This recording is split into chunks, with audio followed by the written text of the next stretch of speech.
Have any players established a colony yet? Yes, Everthil. And Vern. And Vernale, of course. So Eberthil are definitely the most aggressive colonizers at the moment, which I think is a really good move. I mean, Eberthil purposefully took over this region, which gave them the ports over here, and then from those ports they were able to move further out and evidently reach Antiosora, and then from there they were able to get out to here. So they're going to be wanting to probably move in as close to Trolls Bay as possible, would be my guess, rather than necessarily back colonizing all of this. Although I think it probably would be in their favour to try and establish a colonial nation. And in fact they are doing that. This is all colonial Androlade.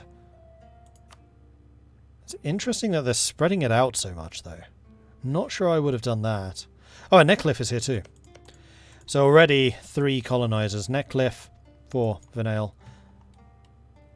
And Duran has started. Oh, are those centres of trade? That might be. Yeah, okay. Those 2 at least.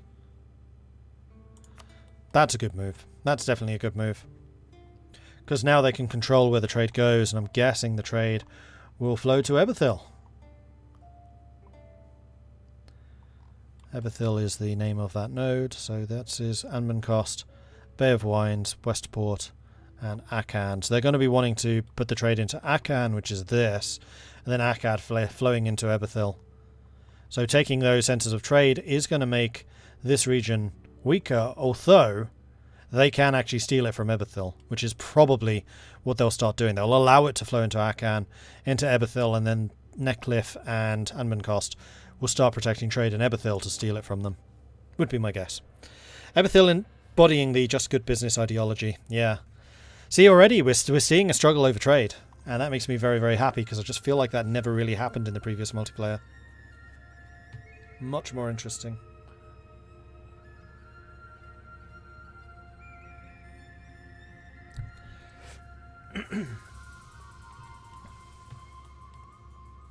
Right, who else is fighting? So we've got the Rail Skulkers currently going up against Shattered Crown. Oh, they're going for the big prize. No, they're not. This is Shattered Crown that declared on them. Shattered Crown is trying to take out Rail Skulker. This is Orcs against Goblins. But there's a lot of Goblins here. That's 40,000. That's 40,000 as well.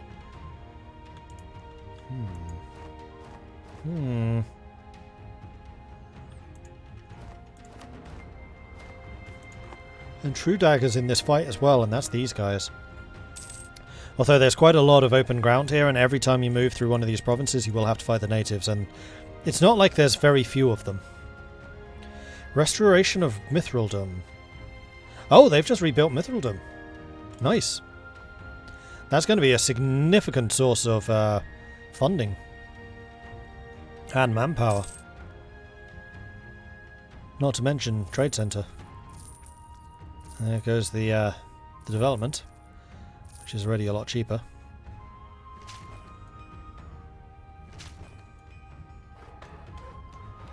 And the production.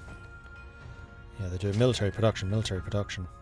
Actually doing a little less of the production than I thought they would. Considering super valuable. And I don't think that this mithril can run out. So Mithraldom is probably one of the most valuable trade areas. In fact, they've got gems as well. What are your resources here like? Gems, cattle, mithril, fungus, salt, bronze, gems. 2 gem provinces is pretty good.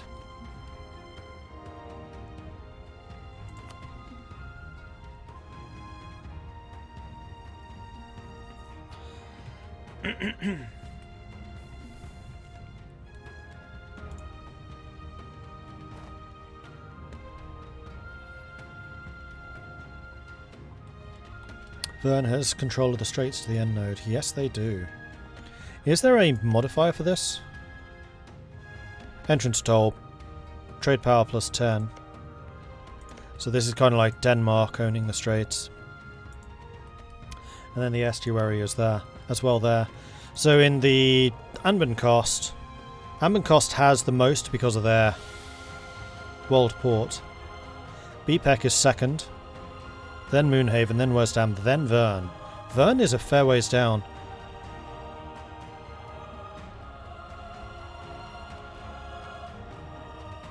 What are you doing, Vern? Why is your trade so bad?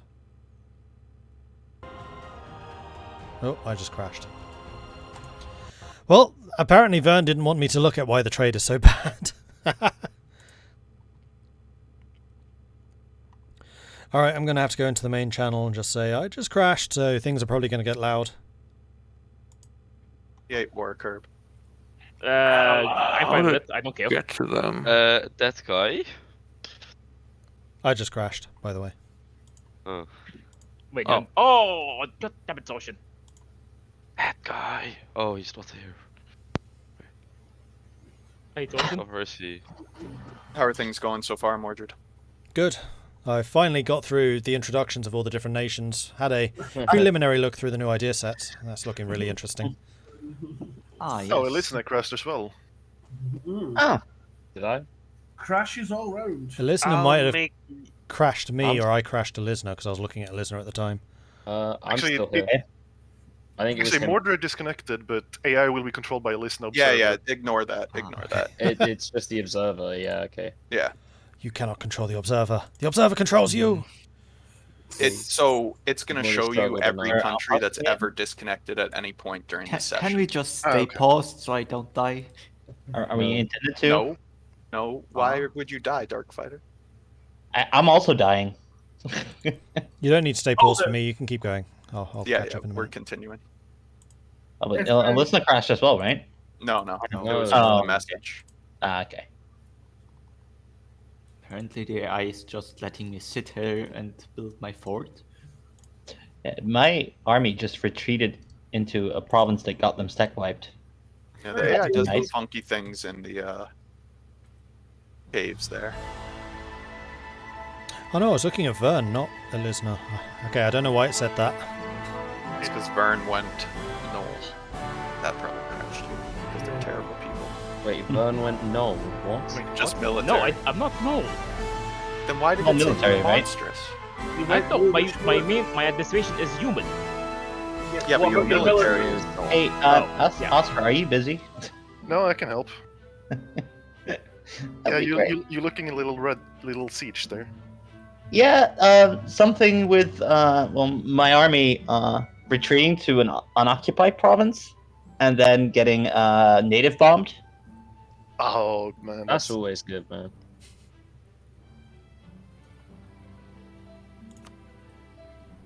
I mean, I may have this on my own, but it is dicey. Hey, Ocean. I just realized my northern flank. Yeah, Curb, what's up? I hate that what you just declared. You know What? why? Oh, is Moonhaven that was my an elector? ally. Oh, Moonhaven Yes. was your ally? Yes. Oh no. Oh They were no. voting for me. Ah, Although well. I have 40 years to fix it, so yay. Oh well, shit happens. Moving on. I'm such a considerate gnome. How are things going for the Imperial Gnomes? Well, we've moved from one province and we're now 6 provinces. Nice. Pretty good. It's going slowly. I've just become a technocracy, so that's quite handy.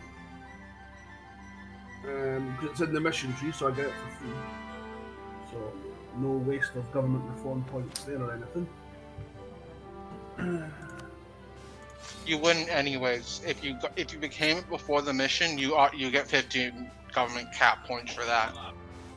Alright, I should be back in now. Going to flip back over to E4. Hopefully OBS realizes that it is in fact running. There it is. Okay, good. Good. Alright, so I'm going to try and click on Vern again, and hopefully I don't crash again. Okay, we're good. So what is Vern doing for trade? I have a bad feeling they're trying to split their merchants. Which is a bad idea, they are. Oh no. Collecting trade in Ebethil. So they're collecting down there.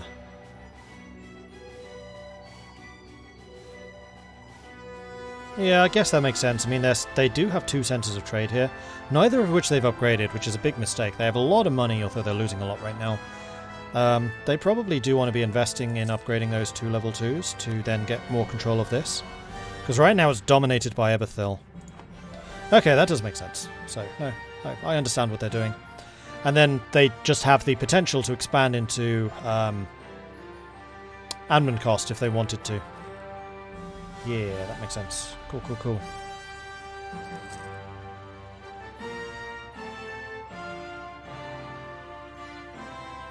Are there gold dwarves or cannon dwarves? Yes, cannon dwarves we have. Gold dwarves we do not. I'm actually a little bit surprised by how few dwarves we have. There are, what, 2 dwarven players? We've got the ram dwarves and we've got the cannon dwarves. And that's it. We've got Rail Skulker, so 1 goblin. Just going to make sure I'm right in that. Yeah. Oh man, Sinvar has expanded into the hag territory too. Not the hags, the oh, what are they called? The flying dudes. Harpies. That's the one.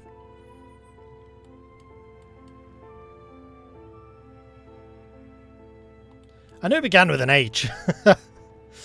Whoa, Winged Blade. Have suddenly gotten a bit big. What's happened here? Subjugated the Ruinbringers, the Warsides, the Glorious Charge, the Burning Hooves, and the Sunriders. Interesting. So Winged Blade seems to have risen as the Centaur Warlord, which I'm sure that Mag Armor is going to be a little bit concerned about. Although they've actually got Northern Wind as a vassal of their own. And then Lightning Wielder and Great Hoof are their minions. Interesting. Now my question here is whether the Lake Federation is going to unify in time, because this is already worrying me. Lake Federation needs to be more unified, but it doesn't look like they're going to be unified anytime soon. You know what the Lake Federation is? It's Japan. It's basically an island area, has a few connections to the outside world, but otherwise is very internally focused. It's Japan. You're not allowed to screw the little guys inside the Lake Federation, but if your Lake Federation can screw with anyone. But they will unify against outside threats.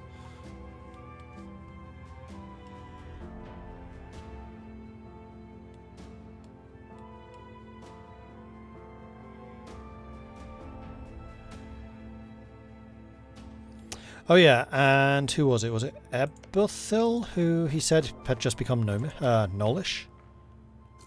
Human military, human administration. What about that?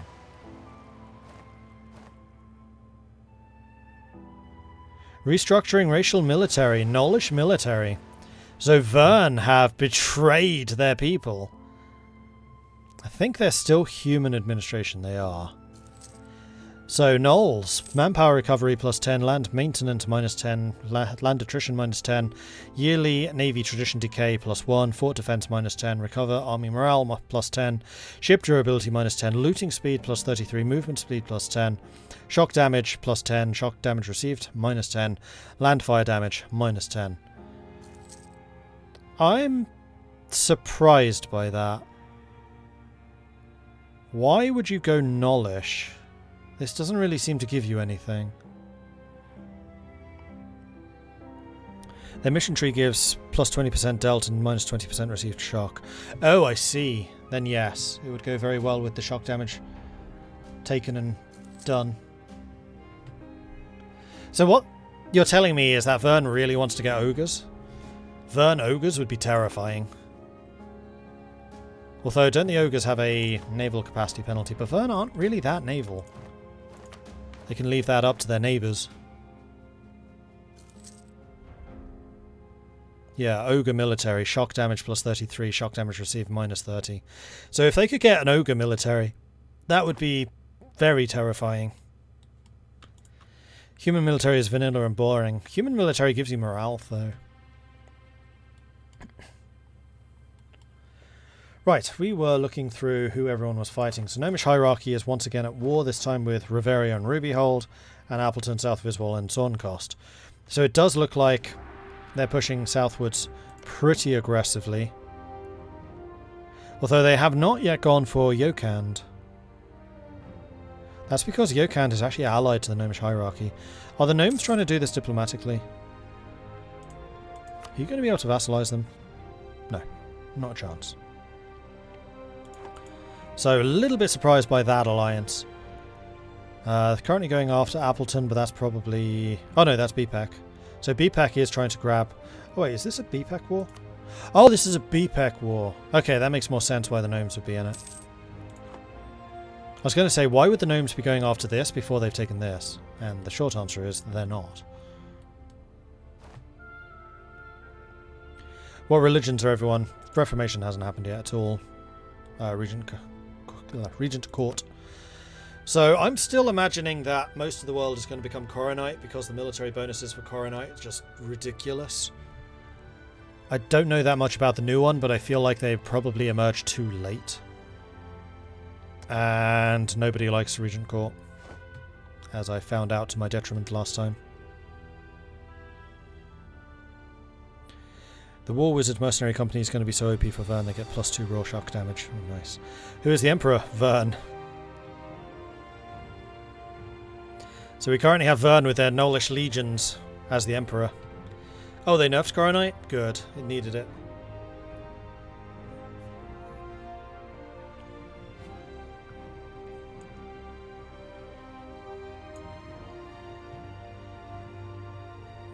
Player hot training, indeed. Who is it? Mindboy. What world is this? This is Ambanar.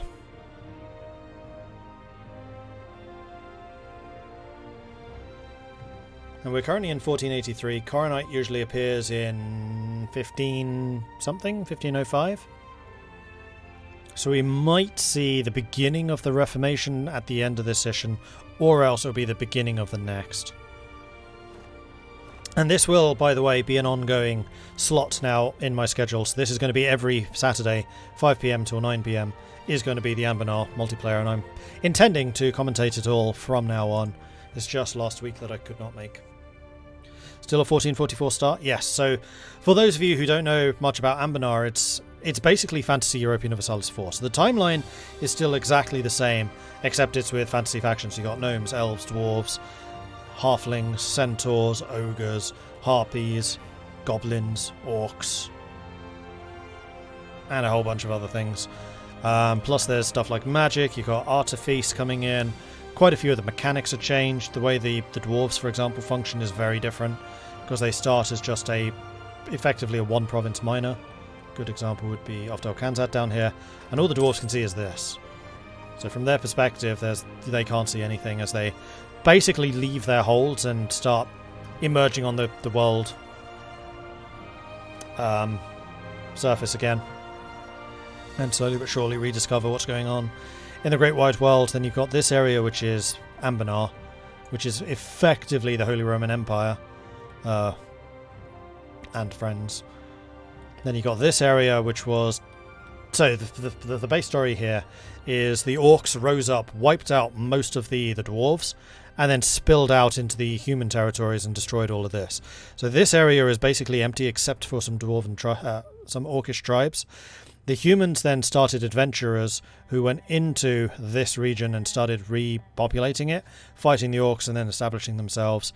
Then the dwarves, rising up from their holds, those that survived, are reclaiming the tunnels now that most of the orcs have left because they spilled out into this area. There are still a couple of orcish tribes left around, for example these guys, Shattered Crown. You got goblins over here, for example these guys. And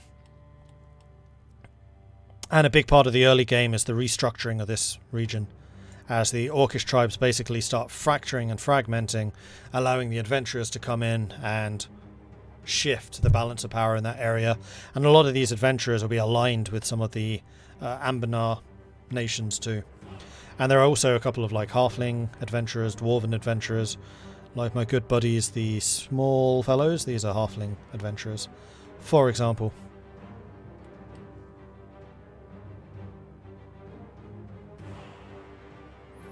And yeah, let's not use slurs, even if they are fantasy. let's just not.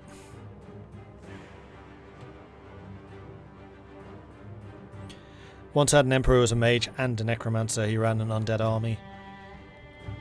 I'm hoping you try to make him into a lich. Can he still have yeah, I guess that's what the Witch Kings are, right?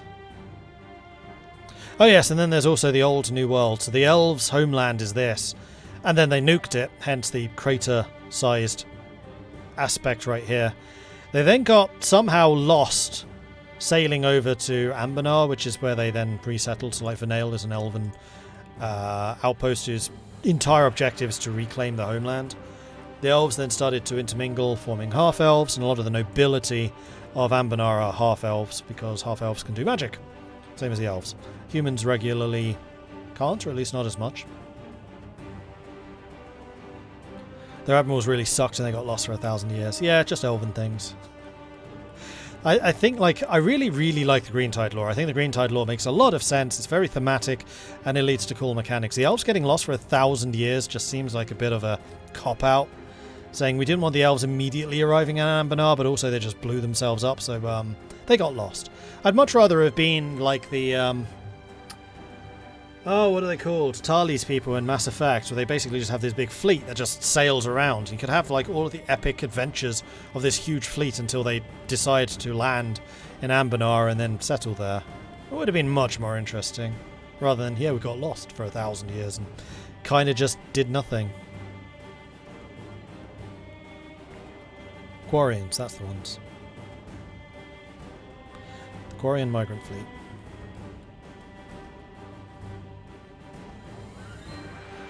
Wood Elves are fun to play, they even have a Hearts of Iron 4 style diverging mission tree. Nice. Although, I think of all of those, I'd rather play as these guys. Verkil, Stromdir. The dwarves, not the Thieving Arrow. Because their entire mission tree is about cutting down the forest.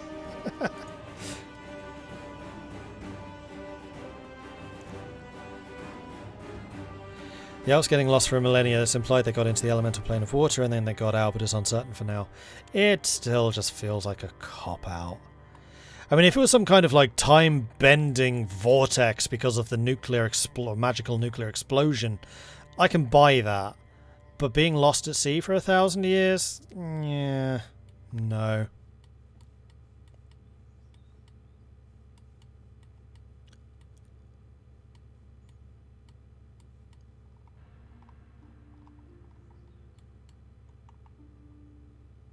Now I kind of want to see a sea-cultured elven nation. That'd be kind of interesting. Actually, that's basically Elnar, isn't it? I was thinking more like Corsairs. Elven Corsairs. Basically, after the unification, you have the choice of opening up and losing some elven bonuses in exchange for bigger armies and quicker institutions. Interesting. I mean, that's actually one of the things I really like about the new mission tree for Songhai in vanilla for the upcoming Africa DLC, is it has mutually exclusive. You can either go Muslim or you can go fetishist. Or not necessarily. It's not full no, you can go full fetishist if you want, or you can just go tolerant. So it can be like intolerant Muslim fetishist, or fetishist after you've done the tolerance path.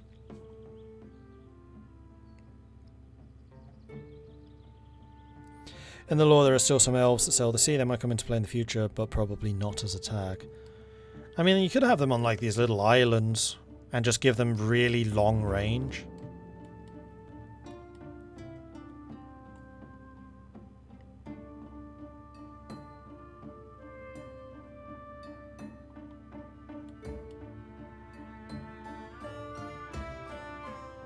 Except then, how would you stop them from colonizing? I guess make their admin technology go up slower so they don't get ideas, but then that's going to basically nerf them. Dunno. Interesting quandary. There's one of the things I like about this, like how they've adjusted and adapted the various mechanics to allow certain different playstyles. Like, honestly, I think the absolute genius thing that this game has done is the racial bonuses. So, for example, the difference between being a Gnollish military versus a Dwarven military versus an Elven military versus a Halfling military. I still think the Halflings are probably the most interesting military nation I played with because they are so reliant on mercenaries. They have a huge amount of manpower. They can really bring out massive armies, but they just get butchered. But they can also maintain very large and powerful mercenary companies. So you're basically using the Halfling manpower as your cannon fodder and your siege fodder while fighting the actual battles with the mercenaries. It's kind of an interesting symbiotic relationship there.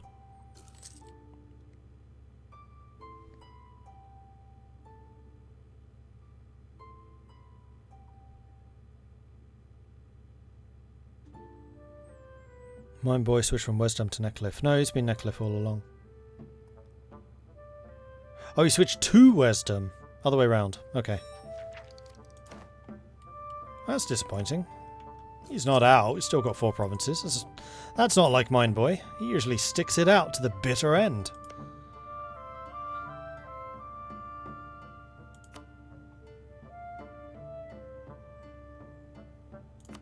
Why did he do that? It's not an AE issue. Losing money, sure. Lost a bit of territory, sure, but there's no reason to stop. He lost 2 provinces. Boo. Should have stayed at Neckcliff. Much more interesting.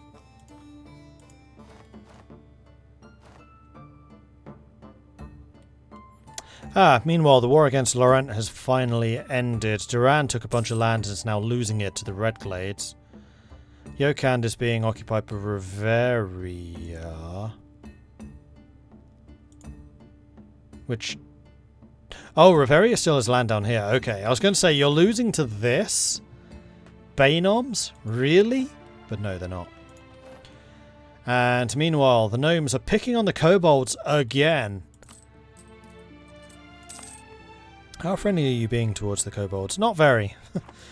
Faceless is going for a very gnomish-centric organization and oppressing the poor kobolds.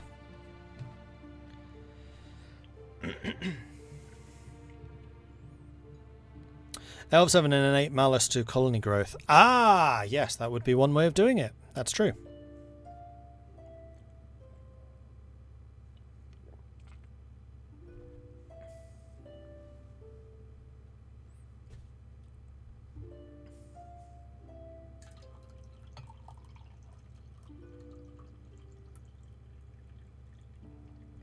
I'm sure Wesdam and Ambencost will be enemies. Yeah, I'm surprised they let him play as Wesdam, because Wesdam was incredibly powerful in the last game. And... well, I guess it's going to be a counter to Rubenair, who otherwise basically becomes Laurent. BPEC's doing a good job of expanding, but now they're also going to have a rival in Wesdam. Although BPEC's more interested in this, Wesdam is more interested in this. So Vern, but Vern was always going to have a rivalry with Neckcliff. Is the Magisterium still around? Yeah, they are. Magisterium is like the Papal States in this. They control magic in the Empire. And it's unfortunate, so there are a couple of restrictions about how much you can use magic, because magical generals are incredibly powerful. For example here, we've got the army of Adran the First. Adran is a 2-8-1-5. Ordinarily, obviously, a shock of 8 is not possible. And that's actually a very poor mage general. Having 10 plus is not unusual.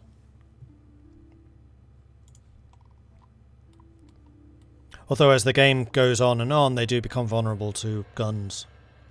Like, you can still kill mage generals with muskets. So early on, yeah, mages are very, very powerful. Later on, they become a bit of a liability.